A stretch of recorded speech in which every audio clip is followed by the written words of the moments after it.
உண்மையாலுமே ரொம்ப ரொம்ப அதிசயமெல்லாம் நடந்தது. அதை சொல்லவே முடியாது, அது அனுபவத்தில் தான் சொல்ல முடியும். மாதத்துக்கு ஒரு தடவை அஷ்டமி நாளில் வந்து உங்களுடைய பூஜைகளையும் நிறைவேற்றி வேண்டுதல்களையும் வச்சுட்டு போனீங்கன்னா, பைரவரே உன்னை நம்பி நாங்கள் வந்தோம், யாருக்கும் எந்த பிரச்சனையும் இல்லாமல் நீ தான் கூட்டிட்டு போகணும். பௌர்ணமி தினத்தில் மாலை சுமார் 6 மணி அளவில், அதாவது சிவபெருமானுடைய அம்சம்தான் பைரவர். இவரை வேண்டினா நமக்கு வீடுகளுக்கு துணையாக இருப்பார். அதோ அப்படியே மழை சரிஞ்சு விழுந்துருது உடனே. ஆனால் இங்கே வந்து சாமி கும்பிட்றதுனால பண்ணாரி அம்மனும் சரி, எல்லா சாமிகளும் நல்ல சக்தி வாய்ந்தவை. இவை வணங்கினா நம்ம எல்லோருக்கும் என்ன வேண்டினமோ அது நடக்குது என்பது உண்மையான உண்மை.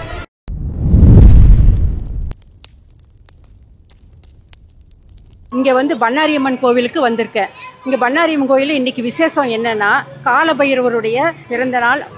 அதுக்கு இப்போ நாங்கள் வந்திருக்கோம். நிறைய கூட்டம் இருக்குது. ஆனால் இங்கே வந்து சாமி கும்பிட்றதுனால பண்ணாரி அம்மனும் சரி, எல்லா சாமிகளும் நல்ல சக்தி வாய்ந்தவை. ஓம் நமச்சிவாயா. காலபைரவரை போற்றி போற்றி. காலபைரவர் சொர்ண பைரவர் ஆரம்பித்ததுலேருந்து ஃபஸ்ட்டு கும்பாபிஷேகம் நடந்திருந்து எனக்கு ரொம்ப மனசுக்கு இந்த சாமி பிடிச்சிது. அப்போ இருந்து நான் முடிஞ்சளவு நான் தேய்பிறை அஷ்டமி எப்போ வந்துட்டே தான் இருக்கேன்.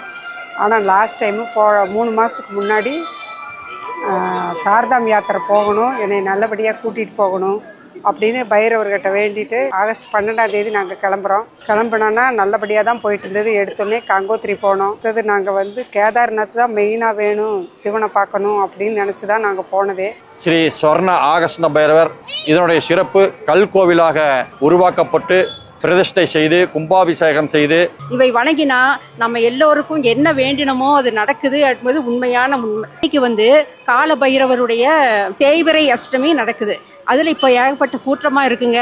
ஒவ்வொரு மாதமும் இங்கே தேய்பிறை அஷ்டமி நடக்குது. ஐஸ்வர்யங்களுடைய எல்லா அபிஷேகங்களும் நடந்து முடிஞ்சு, அலங்காரம் நடந்து முடிஞ்சு, அது பார்ப்பதற்கு ரொம்ப அழகாக இருக்கும். சாரதாம் யாத்திரை போயிட்டு வந்தாலே முக்தி அடைஞ்சிடலாம், எந்த கோவிலுக்கு போகாட்டி கூட ஒரு மறுபிறவி கிடையாதுன்னு சொன்னாங்க.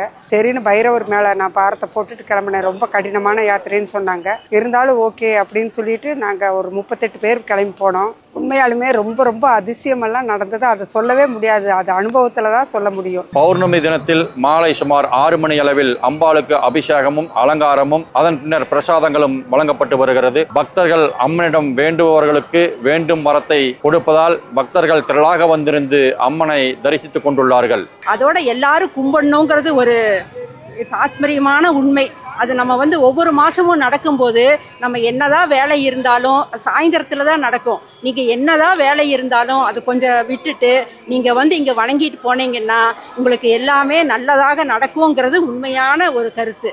நாங்கள் கேதார்நாத், பத்ரிநாத் போயிட்டோம். கங்கோத்திரி, யமுனோத்திரி எல்லாம் போயிட்டு வந்தோடனே பத்ரிநாத் போயிடலாம், ரொம்ப மழையாக இருக்குது. வெறும் மழையும் தண்ணியுமாக தான் பார்த்துட்டு போனோம் 15 நாளும் போனதுனால ரொம்ப ரொம்ப ஆச்சரியமான மழை. ஒரு லட்சக்கணக்கான மழையை பார்த்ததே இதுதான் ஃபஸ்ட்டு டைமு. ஃபஸ்ட்டு ஒரு கார் முன்னாடி போகுது, எங்களோட 17 பேர்த்தோட ஒரு வேன் போகுது.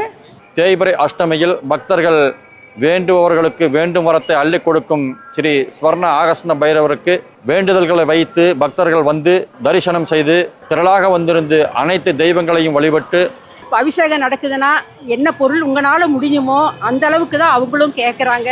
நீங்களும் வாங்கி கொடுத்து அதை உங்களுக்கு எல்லா நன்மையும் அதனால் உண்டாகும். பால் கொடுத்தா ஒன்று, தேன் கொடுத்தால் ஒன்று, தயிர் கொடுத்தால் ஒன்றுன்னு ஒவ்வொன்றுக்கும் ஒவ்வொரு நன்மைகளும் உண்டு. அதாவது சிவபெருமானுடைய அம்சம்தான் பைரவர். இவரை வேண்டினா நமக்கு வீடுகளுக்கு துணையாக இருப்பார். அதோ வர கோயிலை காப்பவரும் அவரே தான். எல்லா பூஜைகளையும் முடித்து கடைசியில் அவருக்கு பூஜை பண்ணித்தான் கோவிலே சாத்துறாங்க. அப்படியே மழை சரிஞ்சு விழுந்துருது. உடனே இராணுவத்தில் எல்லாரும் வந்து ஜேசிபி வந்து எல்லாரும் அப்படி அதை சொல்லவே முடியாது. அந்த மாதிரி ஒரு ஆபத்தும் இல்லாமல் அப்படியே அங்கிட்டு இருக்கிறவங்க அங்கிட்டு இருந்துக்கணும், இங்கிட்டு இருக்கிறவங்க இங்கிட்டு இருந்துக்கணும். அப்படியே இருந்துட்டு இருக்கும்போது 5 மணி நேரத்துக்கு மேலாகும். ஆனாலும் இராணுவம் வந்து இப்படியே அழுங்காமல் போயிருங்க, முடிஞ்ச அளவு போயிருங்க, அடுத்த மழை சரிய போகுது அப்படின்னு சொல்ல ஒவ்வொருத்தராக அந்த சினிமாவில் பார்த்த மாதிரி பைரவரே உன்னை நம்பி நாங்கள் வந்தோம், யாருக்கும் எந்த பிரச்சனையும் இல்லாமல் நீ தான் கூட்டிகிட்டு போகணும். அப்படியே மாதத்துக்கு ஒரு தடவை அஷ்டமி நாளில் வந்து உங்களுடைய பூஜைகளையும் நிறைவேற்றி வேண்டுதல்களையும் வச்சுட்டு போனீங்கன்னா எல்லாமே நல்லா நடக்குங்கிறது ஒரு பரிபூரமான உலகத்துடைய வாக்கு. இராணுவக்காரர் எல்லாரும் ஒருத்தராக மலையில் உச்சியிலிருந்து எடுத்து ஒரே 1 இன்ச்சு நகர்ந்தால் கூட 15,000 அடிக்கு கீழே தான் போகணும். எலும்பு எதையுமே பார்க்க முடியாது. ஆனால் அந்த மாதிரி நாங்கள் எல்லோரும் போயிட்டு சேஃபாக வந்து இன்றைக்கி சாயந்தரம் தான் நான் 12:30க்கே ட்ரெயின் வந்துடும் அப்படி. நாங்கள் கேரளா எக்ஸ்பிரஸ்ஸு லேட் ஆகிருச்சு. 3:30க்கு தான் வந்து குளித்து ஃப்ரெஷ்ஷப் ஆகிட்டு இன்றைக்கி தேய்பிர அஷ்டமி என்னோடதுக்கு நன்றி செலுத்த வர்றேன்னு சொல்லிட்டு பூ வாங்கிட்டு சாமி கோயிலுக்கு நான் வந்துட்டேன். அனைவரையும் வருக வருக என வரவேற்கின்றோம். நன்றி.